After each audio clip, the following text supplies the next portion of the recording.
as I've always been told, all the resolutions of the Security Council are international law. So to that extent, they are as binding as international law is. The law is the law. The Charter demands from all member states to honor and respect and implement Security Council resolutions. Good afternoon, everyone.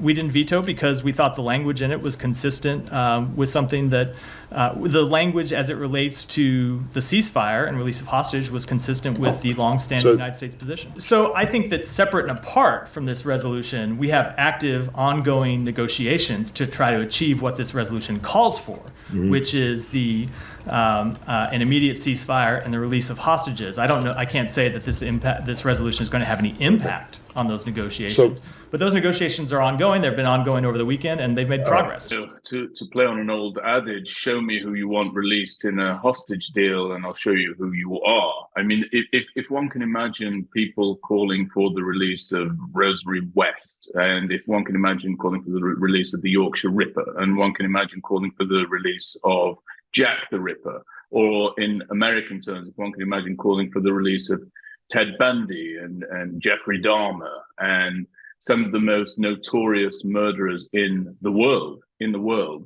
that gives you some idea as to the horrific character and nature of the people that Hamas wants to have released. The interesting differential there is that whereas Rose and Fred West don't represent anyone other than their own murderous viewpoints and intentions, and the Yorkshire Ripper didn't represent anyone except their own murderous intentions, and Jeffrey Dahmer didn't represent anyone except their own murderous intentions, the people that Hamas want to have released actually represent that which Hamas is educating its children to believe, to adopt the philosophy of, and to ultimately carry out, as we saw so many of them do so once they became of adult age on October the 7th. And so it's a particularly macabre deal. It's an awful deal because it's separated into different stages. So it starts with women first, and then eventually goes to men, and then you go down the sliding scale of Hamas demands, and eventually somewhere down the line they come to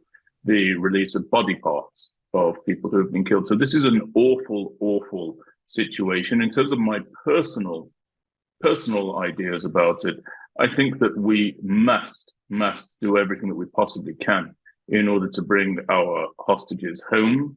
They have been languishing there for far too long, 171 days already, since being abducted during the most brutal and murderous rampage against the Jewish people since the Holocaust.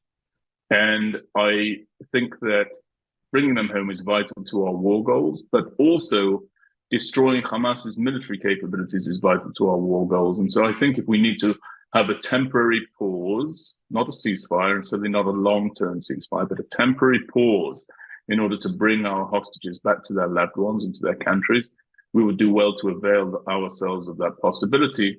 But then we must also ratchet up the war machine and move forward to crush, destroy, and eliminate Hamas's military capabilities. It's vital that we do that. And even as there's much talk in the international media and in various international fora about the need for Prime Minister Netanyahu to step aside at this time, Chuck Schumer, the leader of the Senate Majority Leader over there in the United States of America, also the highest ranking Jewish elected representative in the United States of America at this time, calling for elections right now from the Senate floor, from the well of the Senate floor. He can do that and he can say that, but it's very, very clear that he fails to understand that whomever is in the position of leadership here in Israel, that individual has only one mandate from the Israeli people, and that is to achieve the dual war goals, bringing back the hostages, destroying Hamas's military capabilities. The latter part of those two goals, that will not change regardless of who is in the seat of the Prime Minister.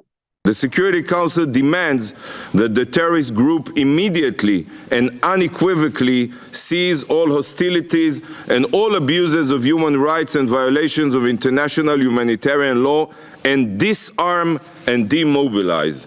The Security Council demands the immediate and unconditional release of all those abducted who remain in captivity. The Security Council recognizes that some of such acts may amount to crimes against humanity. Well, colleagues, I did not draft this text. You know who did? This Council. This is the resolution adopted by the Council 10 years ago when Boko Haram kidnapped the schoolgirls in Nigeria. So I ask you again, why can this Council call on Boko Haram to lay down their arms, but the same cannot be demanded of the murderous Hamas terrorists? Is the life of little baby Kfir Bibas worth less than the life of Nigerian child?